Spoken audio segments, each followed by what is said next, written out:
Jay from Cold Nights, and today we have a very special presentation for you. I have invited two dear friends and wonderful content creators, Brandon from Just the Gems and MissMandia, to share our top 10 PS1 JRPGs. Without further ado, let's get into it. Hi, I'm Mandy. Before getting into my picks, I just wanted to thank Jay for inviting me on his channel today. I'm a big fan of Cold Nights, so I'm so excited to be here. Now, the games I'm discussing today aren't really in any particular order, but the first one I want to share is Final Fantasy VIII.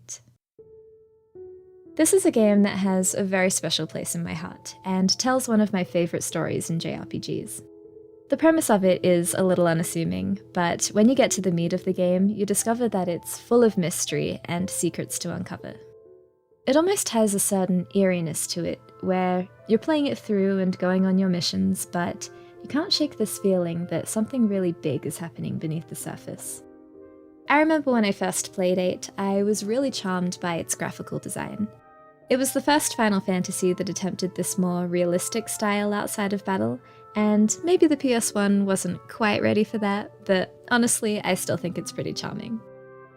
I really love a game that puts a lot of effort not only into its story, but also its method of storytelling. VIII has segments where you'll temporarily jump into the shoes of an entirely different party, one led by a man named Laguna Loire. Using Laguna's story to give context and ultimately push the narrative forward in this sort of non-linear way was something that I didn't often see. And in the context of this story, it worked remarkably well.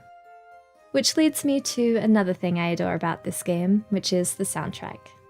Laguna's battle theme, The Man with the Machine Gun, is one of the best I've ever heard in a video game. The entire soundtrack was phenomenal, really. The game has a really strong sense of atmosphere, and the music plays a huge role in this.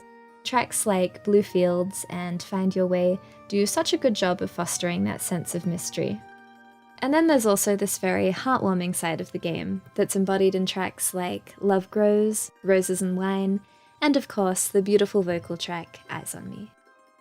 Of course, the game's not without criticisms. There's the infamous level scaling issue. A lot of people also didn't like that they removed MP in favour of the magical draw system. I actually liked it though.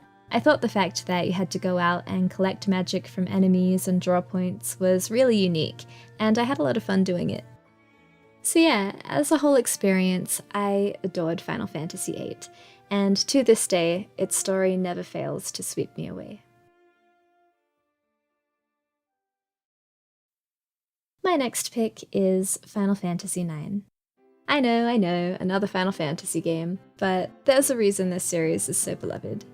And the incredible thing about the PS1 games specifically is that they all have such distinctive personalities. While 7 and 8 were a bit more experimental, you could say, 9 returned to that more traditional fantasy storyline. Opening in the Kingdom of Alexandria, in the first 30 minutes we meet a runaway princess, her loyal knight, a boy with a mysterious past, and a young black mage.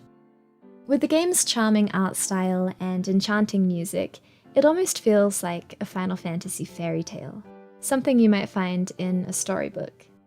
Songs like The Place I'll Return to Someday and Vivi's theme foster this feeling of wonder and whimsy that really embodies the heart of Final Fantasy IX. But that's not to say it's all roses and wine. The story actually touches on some really important themes about identity and the meaning of life. And that's one of the things I love about the game. It's this beautiful marriage of gentleness and introspection that is bound to leave a big impression. Now, I will admit that I wasn't the biggest fan of the entire cast in this game, but Vivi more than made up for that. He's one of my favourite characters in the whole Final Fantasy franchise. I really admired the way his character developed throughout the course of the game. And of course, he's just the most adorable little guy ever, as well as a phenomenal black mage. And as for the battle system, it's fantastic. We're back to the MP system in this game, so you don't have to worry about stockpiling magic or anything like that. But unlike VIII, in this game all of the characters have predefined roles that determine what they can and can't do in battle. For example, Zidane is a thief, Vivi is a black mage, and at one point you can recruit Kina, who is essentially a blue mage who can learn enemy abilities by devouring them. Final Fantasy IX is a game that is full of charm and heart, and even though I do prefer 8 overall, there is definitely room in my heart for this wonderful adventure.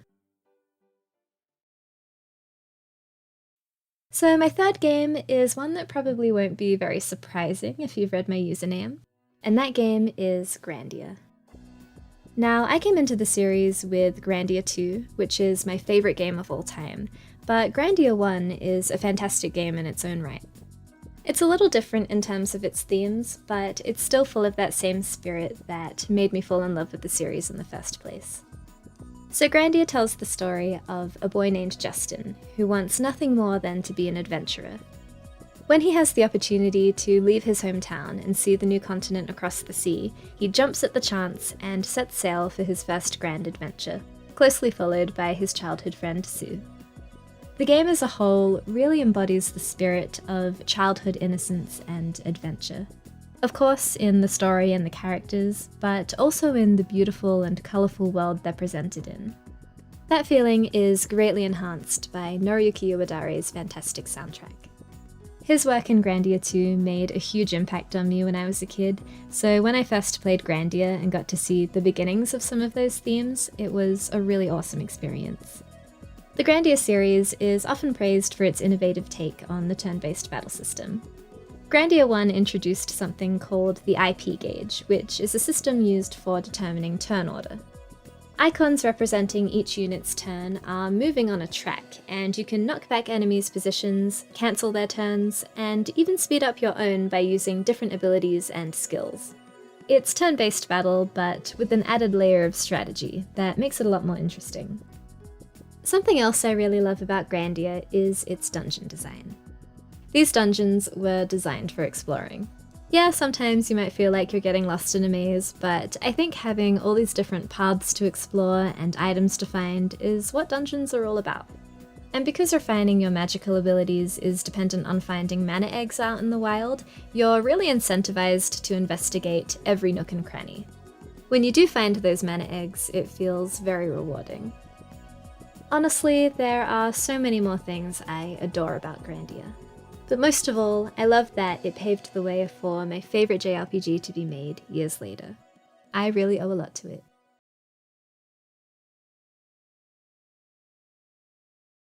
To say I was anticipating the release of Chrono Cross is like saying Every Breath You Take by the Police kinda sounds maybe a little stalkery. Like, yeah, no kidding. Chrono Trigger was and still is my favorite game of all time. And back in the year 2000, the experience of playing it was even fresher in my mind than it is today. Chrono Cross promised to be the sequel that I always dreamed of. Not a sequel in the sense of Final Fantasy games, but an actual sequel that continued the story of my favorite characters. I could not wait. So, in the immediate aftermath of playing Chrono Cross, I think I was maybe a little bit disappointed. It definitely did not do what I thought it was going to. But upon further reflection and future replays, I really began to appreciate it for what it is, not what I thought it would be. What it is a dark, complex story with admittedly too many characters, a gorgeous world with possibly the best graphical presentation ever seen on the PlayStation, and music that remains at the top of many lists of best game music of all time, including mine. It's also a sort of evolutionary dead end for JRPGs from Square. Chrono Cross introduced a lot of interesting gameplay ideas that ultimately ended up never being used again. Things like quick healing after battles might have become reasonably common in modern games, but the leveling system certainly did not. In Chrono Cross, you don't need to grind. Fighting battles in a dungeon will net you some item drops, and you'll gain a few minor stat boosts for a short time, but eventually those rewards stop, and you won't increase in strength any further until you defeat the next boss. This allows the developers to handcraft the difficulty curve throughout the game's entirety. No chance of being over or under leveled for a particular area. Your skill with the battle system is the biggest determining factor to your success. Chrono Cross has definitely improved its reputation over the years, and that's why it deserves a spot on this list.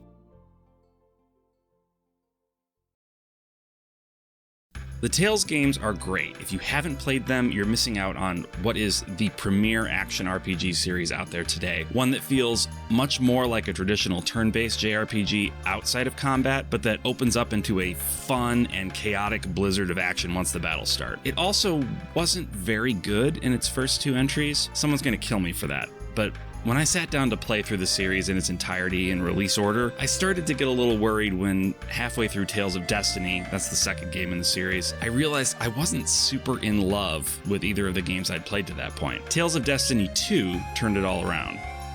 Oh, and just to be clear, Tales of Destiny 2 is just its American name. It's actually Tales of Eternia. There's an actual Tales of Destiny 2 that's a direct sequel to Tales of Destiny, but that only came out in Japan.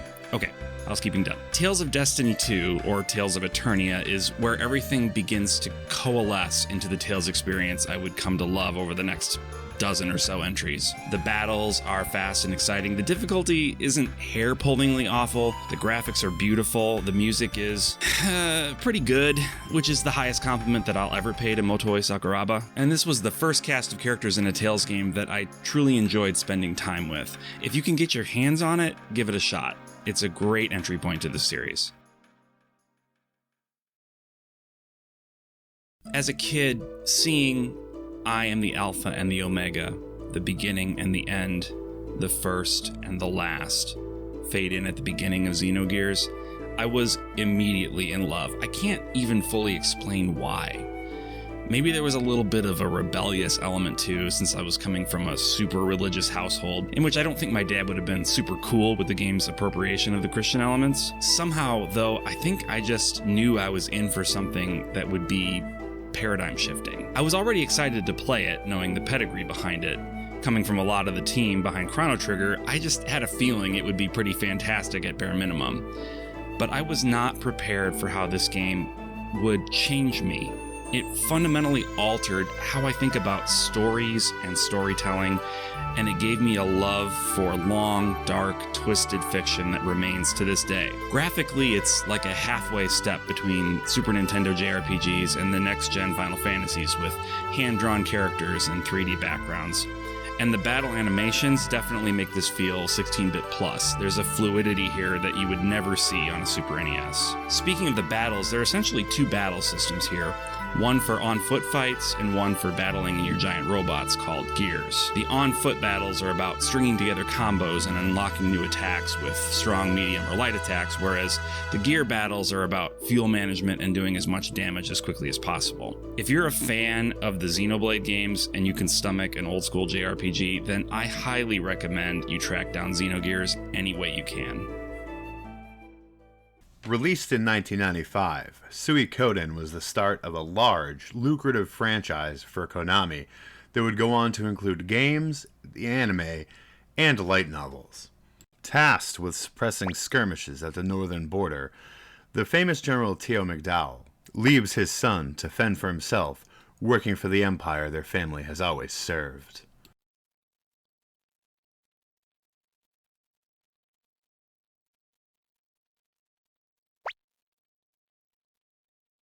Our hero's first task is to go and meet with a famous seer to gather her astrological calculations. Him and his team take off on a dragon and head for the island.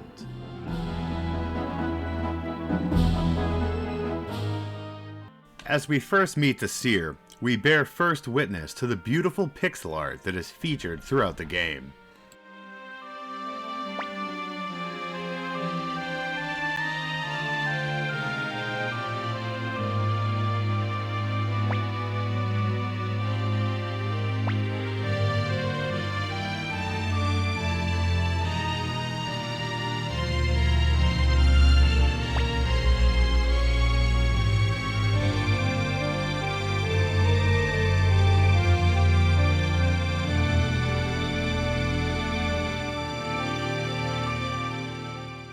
The seer's visions portend a dark future for our hero. The Empire will descend into chaos under the leadership of traitors and force our hero and his friends to rebel.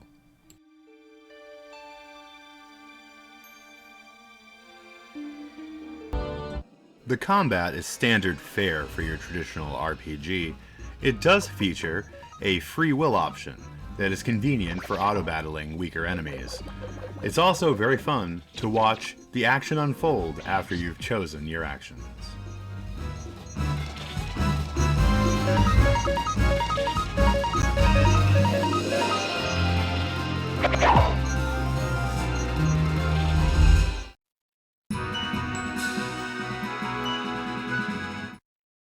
A great addition to the game is the inclusion of numerous gambling modes, where you can win vast sums of money if you are lucky and play your cards right.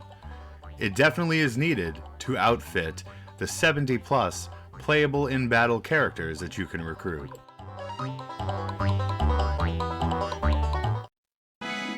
The game also features 2 other forms of combat: tactical warfare missions and duels that your character fights with the commanders of the armies they defeat. In a unique twist, at the end of these duels, you choose whether to behead or recruit the generals you've defeated.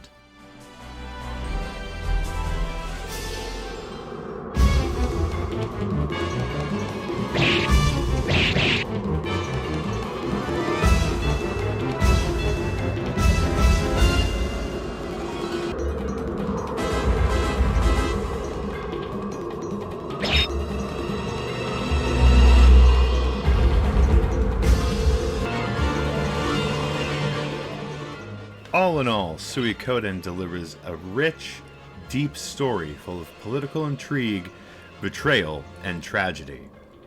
With 108 recruitable townspeople, tradesmen, and warriors, the game has almost unlimited replayability and grinding potential.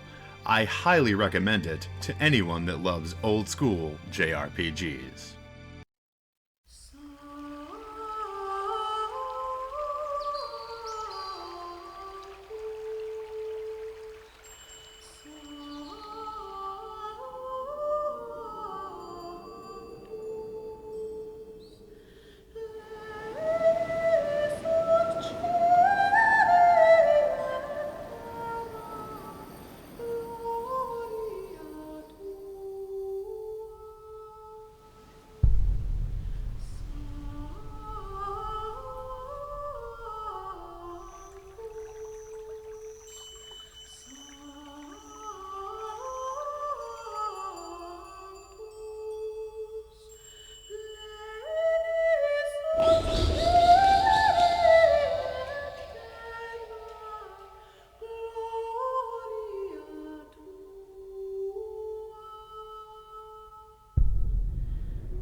That wasn't Elden Ring. That wasn't Bloodborne. It's Kodelka. Business? What can you possibly accomplish in your condition? You can't even hold your gun steady. Well, no, unless I try. That thing's not gonna die unless I shoot it 2 or 3 times.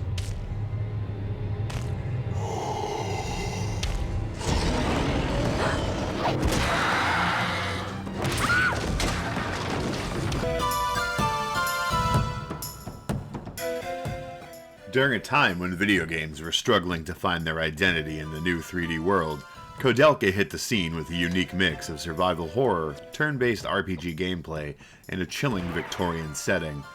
Part Resident Evil, part Nightmare Creatures, and part Final Fantasy, we had not seen anything of the sort before.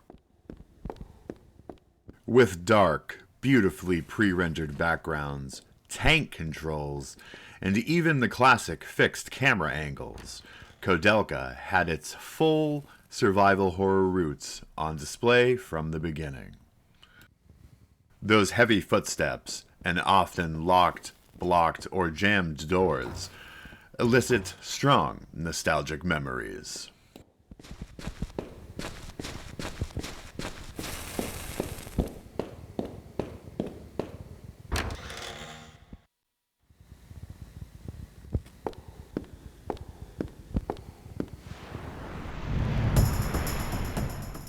The insanely high random encounter rate famous in RPGs of the time. The game offers a bevy of deranged, twisted monster designs, as you can see here.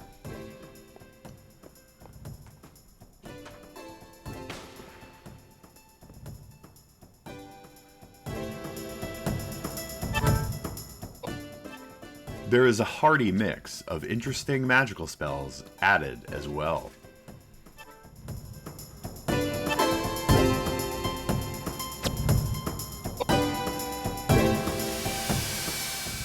If you can look past the dated graphics in today's Ultra HD 4K world, Kodelka offers a novel, one-of-a-kind experience that hasn't quite been achieved since.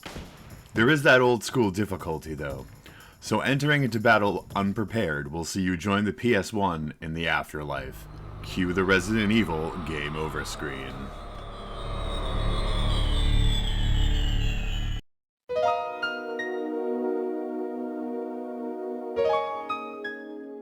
After 2 successful entries in the series, Breath of Fire 3 burst onto the North American scene in early 1998.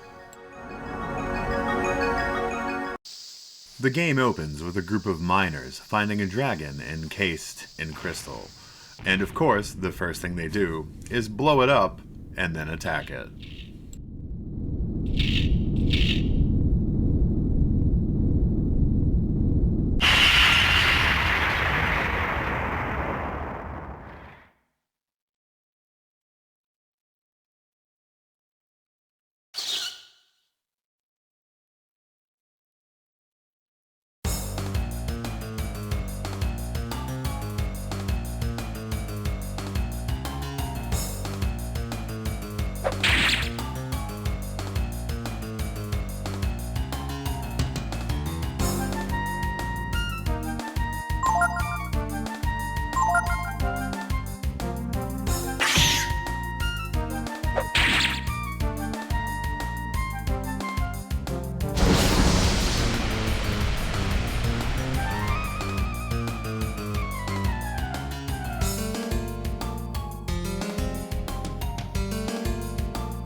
After an interesting opening scene where our little dragon attacks and kills many hapless miners, he's eventually subdued.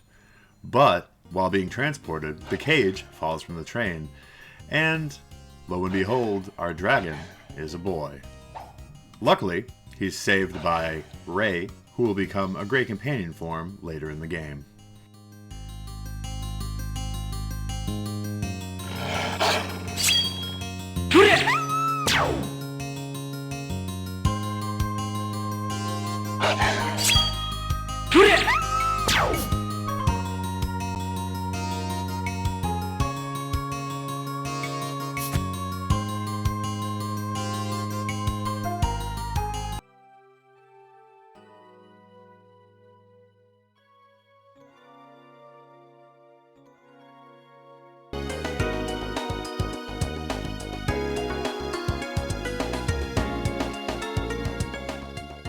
The game features a lovely retro-inspired overworld, and colorful and beautiful battles. Both feature incredible music and are befitting of Capcom's incredible accompaniment.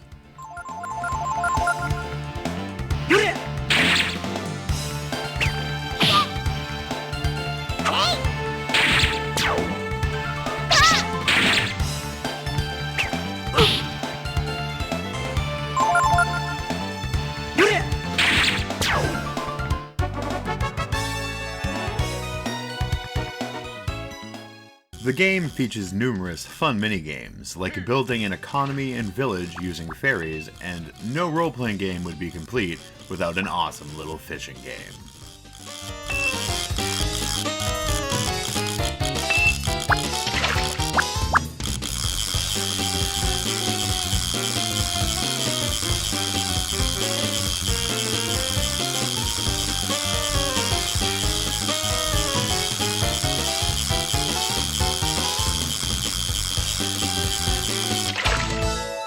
Good.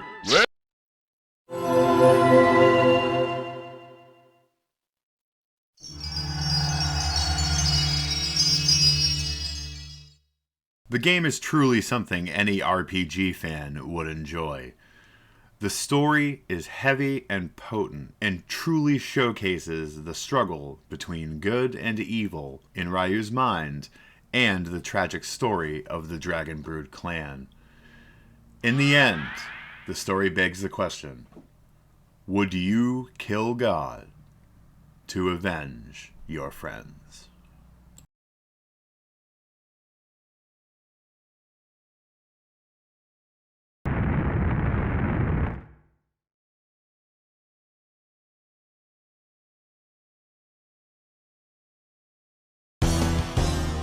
All right, folks. So we're at the end of the video now, and we are at all three of our top PS1 JRPG.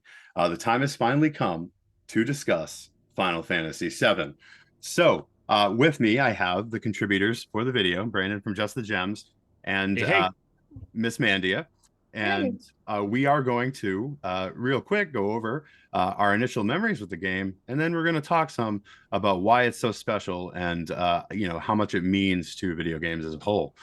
So why don't we start with Mandy? Mandy, what are your initial memories of the game when you first played it?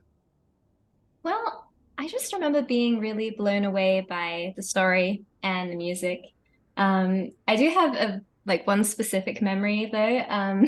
There's like a part where you're at the Gold Saucer and you have to do the Chocobo race to proceed the story, and I just couldn't do it, so I had to get my sister to do it for me. So that's a really nice memory. She's the one who sort of introduced me to Final Fantasy. So nice. What about you, Brandon? So I put all my chips on Nintendo. After the Super Nintendo, I was a Nintendo boy. And this PlayStation thing, I figured was a passing fad. It was not going to be certainly not where Squaresoft went with their games, right? Because Squaresoft and Nintendo, they might as well have been the same company in my mind. So I went with the N64 and quickly realized that I'd made a terrible mistake when it comes to role-playing games, at the very least. So I was stuck in a position where I couldn't play the game because I didn't have a PlayStation. But I saw that it was going to be coming out on PC. So I did have a PC. It was not capable of running Final Fantasy VII, though. So what I ended up doing, and this is so stupid in retrospect, gosh, I would go back and kick my own butt if I could. But I saved up my money to buy a brand new, like state-of-the-art 3D video card for my aging computer to be able to play Final Fantasy VII, which ended up being the cost of a PlayStation.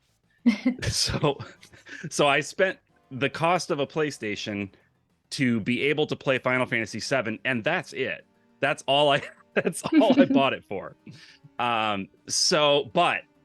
I mean, as stupid as that was, from present day Brandon looking back, like I was so excited because Final Fantasy was like everything to me. It was just this amazing, just, I don't know how to explain it. Like, I guess that's my job. That's why I'm here. How do I explain it? It was just so thrilling. The whole series up to that point. And the fact that we were getting a brand new entry and it was 3D and there were like animated cutscenes and stuff, like this was just like all so mind-blowing to me as how old would I have been? 12, 13, something like that. Just blew my mind. So that's my Final Fantasy VII origin, I guess. So for me, I had very little experience with actual role-playing games. I had not played the Final Fantasy games before this, and I remember hearing about it and seeing the cover, and I was like, I have to check this out. So I remember I got it, and when I first opened it, seeing the multiple discs and seeing how the disc looked so unique and the art was so great, before I even had started, I was already kind of in awe. And I just remember, that first scene where you're doing like the initial attack with Avalanche, and how like the cutscenes would move seamlessly into battles, and like you'd be moving around in the play area and it would go into a cutscene, and like I had never seen anything like that. And at the time, I thought it was one of the coolest things I ever saw. But I don't think at the time I grasped just how important this was to the genesis of JRPGs in North America. Before we get into like the graphics and music and story, I really think that it is tantamount to realize that this game, without the success and the acclaim that it had, uh, I don't think that JRPGs as a whole take hold in North America like they did.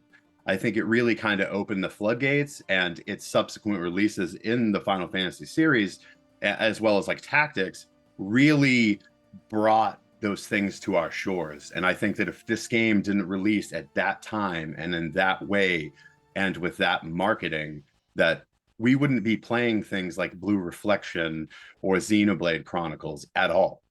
I think we'd still be playing like Jet Moto and like Metal Gear games. Like I think that would be our main thing that we consumed.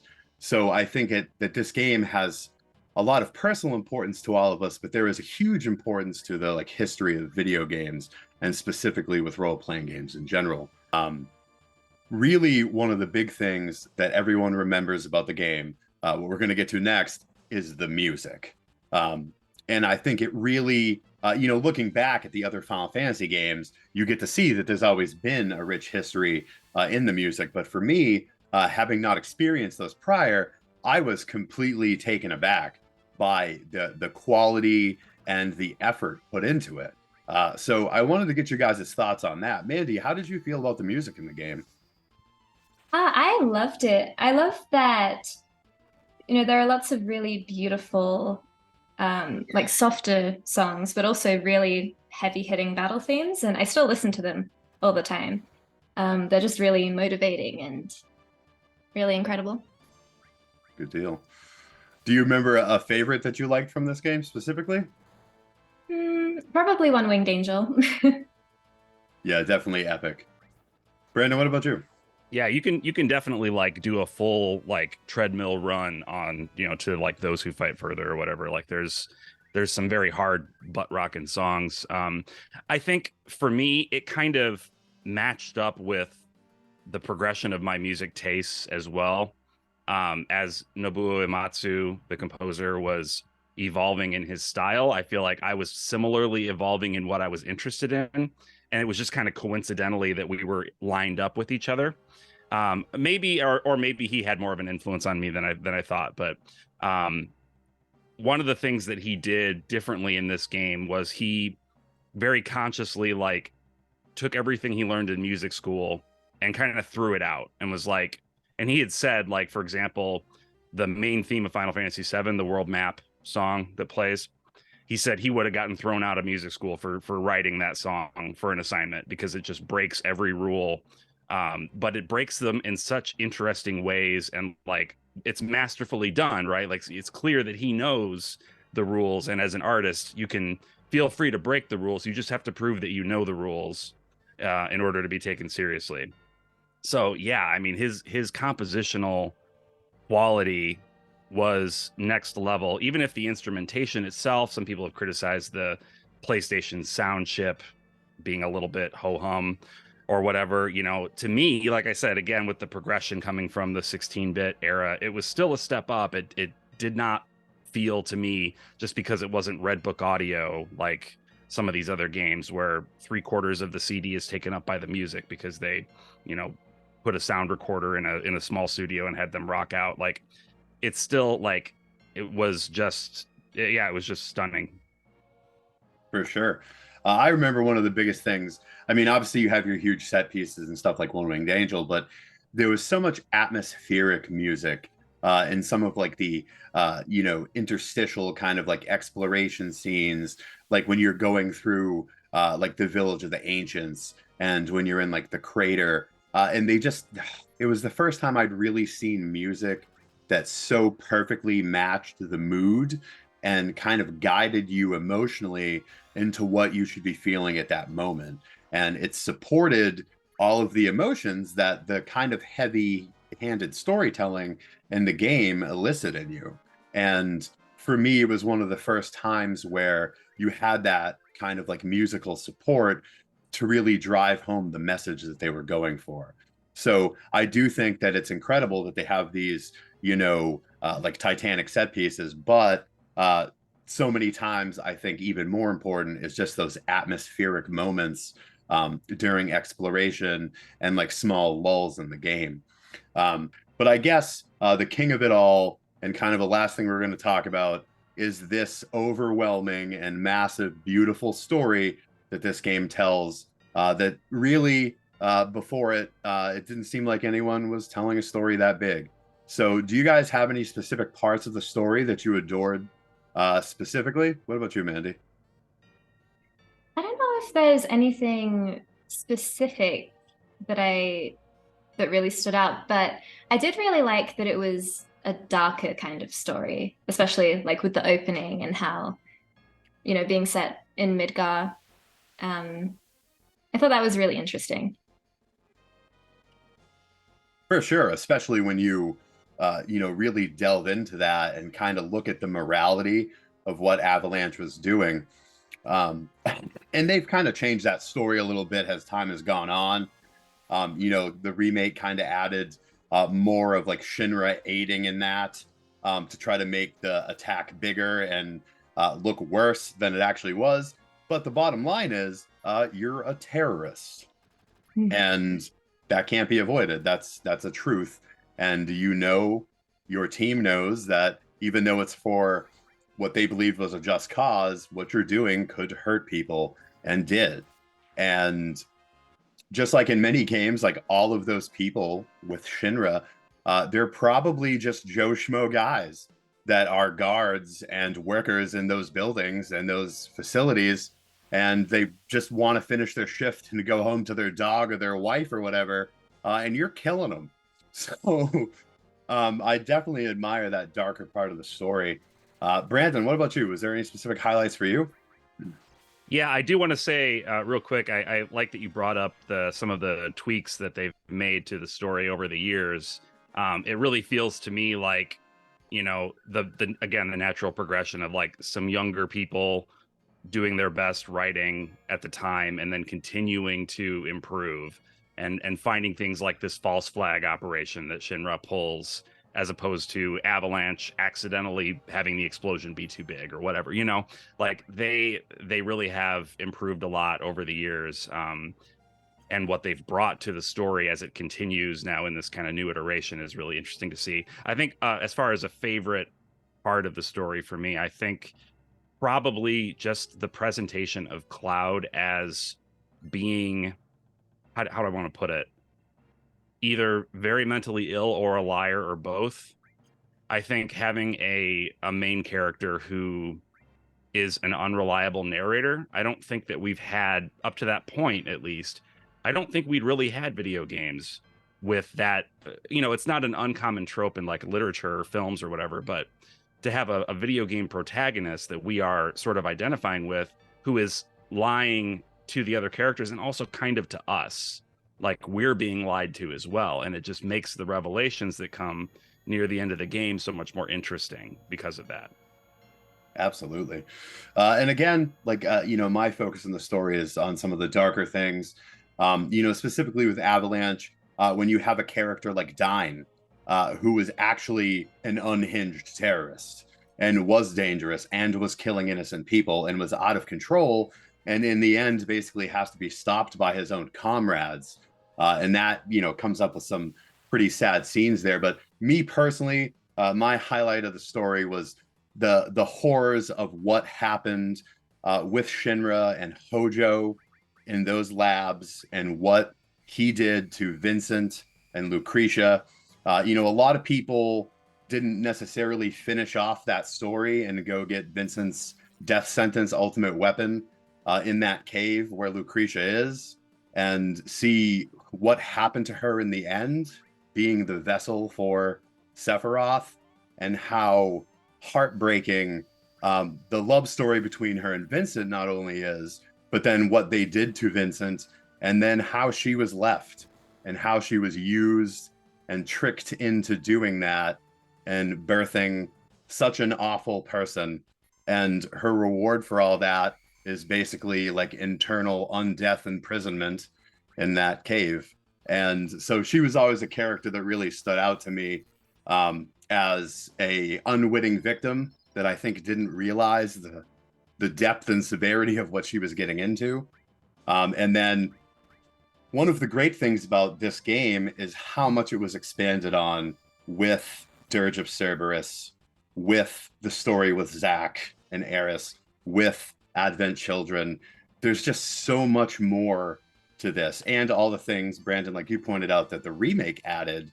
Like literally the lore here is almost never ending.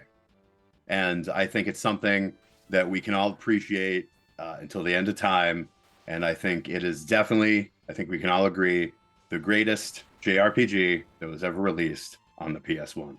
So I definitely thank you guys for your assistance in this collaboration.